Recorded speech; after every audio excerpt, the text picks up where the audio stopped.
مل جائیں گے۔ آپ خوف نہ کریں،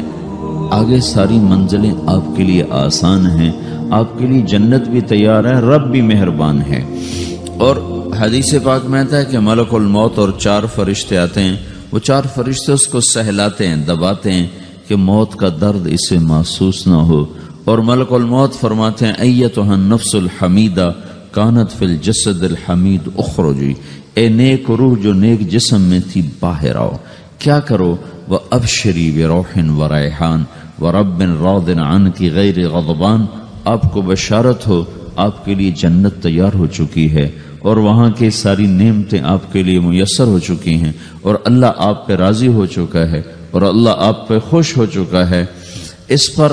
اس کی روح کو نکالا جاتا ہے، پھر سارے فرشتے اس کو استقبال کے ساتھ جو آسمان پر لے جاتے ہیں تو اندر سے پوچھتے ہیں کون ہے؟ کہ فلاں فلاں کا بیٹا، فلاں فلاں کی بیٹی۔ کہتے ہیں نفس حمیدہ فی جسد حمید، یہ تو نیک روح تھی جو نیک جسم میں تھی، مرحبا بہی۔ اس کو ہم سب استقبال کس کا کرتے ہیں، اور ایک دم آسمان کے دروازے کھلتے ہیں، پھر وہ پہلا، دوسرا، تیسرا، چوتھا سارے آسمان پار کرتا ہوا اللہ پاک کے عرش کے نیچے کے جا کر، مرد ہے یا عورت، وہاں جا کر سجدے میں سر رکھتا ہے، اور اللہ تعالیٰ فرماتے ہیں ہاں اس نے ہمیں خوش کیا،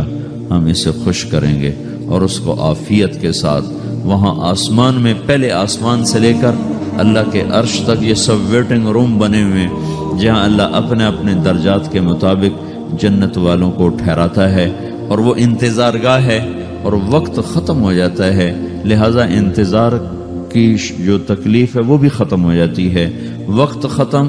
تو انتظار کا احساس ختم، اور ٹائم کے گزرنے کا احساس ختم۔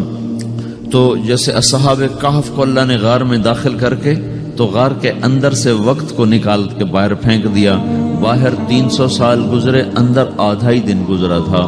وہ جب اٹھے ہیں تو وہ 25 برس کا نوجوان 325 سال کا ہو کے نہیں اٹھا، وہ 25 سال کی عمر میں اٹھا ہے، نہ ناخن بڑا ہے، نہ مونچھیں بڑی ہیں، نہ ان کی داڑیاں لمبی ہوئی ہیں، جو تو زندہ تھے، مر نہیں گئے تھے،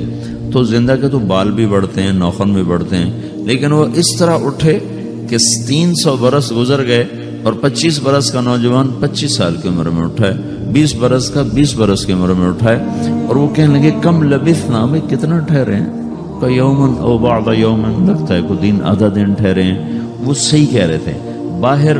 اللہ تعالیٰ نے وقت کی گھڑی کو چلائے رکھا، اور اندر غار میں اس کو سوئچ آف کر دیا، نکال دیا، یہاں وقت کو داخل نہیں ہونے دیا، تو وقت کے گزرنے سے جو بھی اثرات مرتب ہوتے ہیں وہ ان پر مرتب نہیں ہوئے، تو وہ 20 آدھے ہی دن کے بعد اٹھتے ہیں، باہر 300